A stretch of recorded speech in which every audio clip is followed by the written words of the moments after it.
What's going on, Jerome's? Happy Monday. A lot has been made about the switch, the seismic shift from Ed Donatell's defense last year. The Donatell that was one of the worst defenses in the league. Super passive, didn't get after it with the pass rush, couldn't get home with 4, didn't send some more. All that stuff is super frustrating. And enter Brian Flores, who's going to be a head coach again very soon. He's going to blitz the living bejesus out of offenses. And guess what? They're younger, they're faster, they got more swag on defense, and maybe they won't be that shutdown defense, but they certainly will be opportunistic, and they're not going to go out, they're not going to strike out looking, they're going to go down swinging. I don't care either way, just put the bat on the ball. But last year, the secondary was very poopy. Now, yes, part and parcel of this was the pass rush generally not getting home with 4, even though Zadarius Smith had a great first half of the season, Daniil second half, but that consistent pass rush absent, blitzing just wasn't there, man. And yeah, and the cornerbacks playing 7-8 yards off the ball, Harrison Smith not being down in the box like he should be, that contributed to all of this mess. Last year's passing yards allowed 45, 15, 31st in the league. They also allowed Danny Dimes to put up 431 yards of offense and 31 points in the playoff game. Not that I'm still bitter at all. Yards per attempt passing 6.9, which was not nice. 30th in the league. PFF coverage grade was 71. I don't know how, but they're 18th. And then pass defense DVOA, 14.2%, 26th in the league. So it was just not good. All right. And Brian Flores coming in, it'll be different. And they'll be more aggressive, and I'm super happy about it. But there is still some questions about what's going to go on in the secondary. And the losses from last season in the back end of the defense, Patrick Peterson signed with the Steelers, okay? Chris Boyd with the Cardinals, Duke Shelley, one-year deal with the Raiders. Cameron Dantzler has been waived, signed with the Commies, then he was waived again, then recently inked up with the Buffalo Bills, added to their 90-man. Sean Sullivan, I think he's still chilling out there. I don't know. Came over from the Packers, one-year deal. And then Miles Dorn, the safety, is also gone. But I like what's going on in the secondary, but there are a lot of questions. Now, don't get me wrong. There's a ton of young potential out there, but that and $5 will get you a cup of coffee nowadays. God, inflation really just kicks you in the plums, doesn't it? Anyways, cornerbacks. So Byron Murphy Jr. coming over from the Cardinals, signing a 2-year free agent deal. Love his versatility. Can play inside, outside. I think everyone knows that he's going to start in base and then kick inside in nickel, and then whoever's going to be on the outside is going to be on the outside.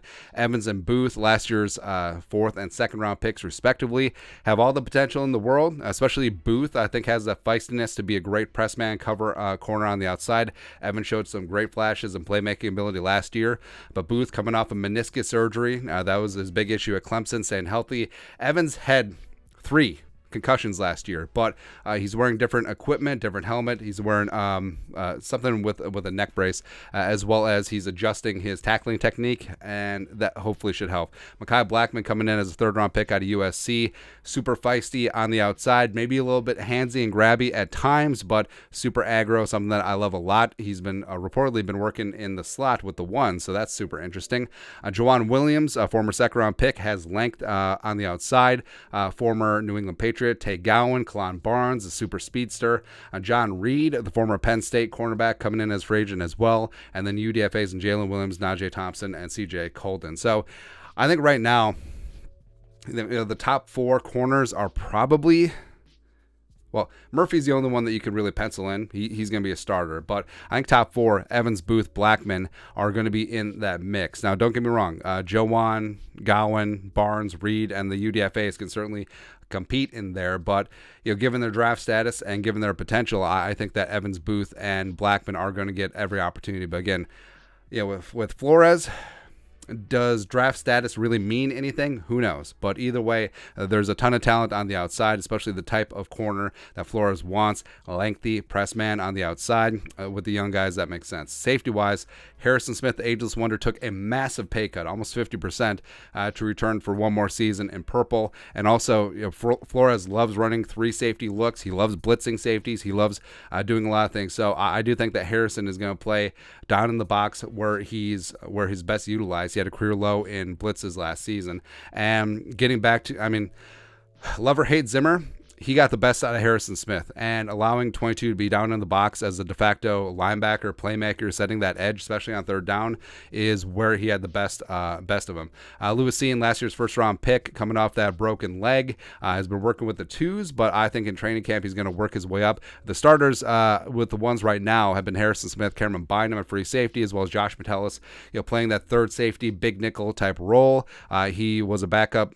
He was Sean Sullivan's backup slot corner last year, so he does have versatility. Special teams captain, very well respected, made plays on defense when given opportunity. Go look at that first Lions game. So I think that his role is going to be really interesting, and I think that he's going to be an X factor on defense. Also got Theo Jackson, played some good special teams last year coming out of Tennessee, and then also got Jay Ward from LSU. I think he's going to be a special teams dynamo. I think that he's got a winner's mentality. He's a bit of a heat-seeking missile as well. I love the way that he plays on the back end, and I think that he's a guy that's going to be really hard to ignore coming up. So, I mean, even though it's, the secondary is unproven, and you do have an old guy in Harrison Smith, I do love the potential. I mean, you got Murphy, Evans, Booth, Blackman, Cine, Metellus, Jay Ward coming on in, Beasley. Hopefully he can get things straightened out. So overall, I mean, there's a lot of talent there, but there are some question marks. But that's why they have mandatory minicamp coming up this week. That's why they have training camp and preseason. These guys can really step up and play fast, play loose, play aggressive, and just go from there, man. Because I think last year, too much playing off, too much in their own heads, too much quicksand mentality, and I think that with improved pass rush this year, please keep Daniil. I think that the Vikings secondary is just going to light things up, and also Harrison Smith is going to find the fountain of youth this year under Brian Flores. But your thoughts are our thoughts. Vikings secondary is still a primary concern. Let us know in the comment section below. Subscribe for daily Vikings takes. Want to support the work? Put a little something in the Venmo. But till next time, Skol, production value.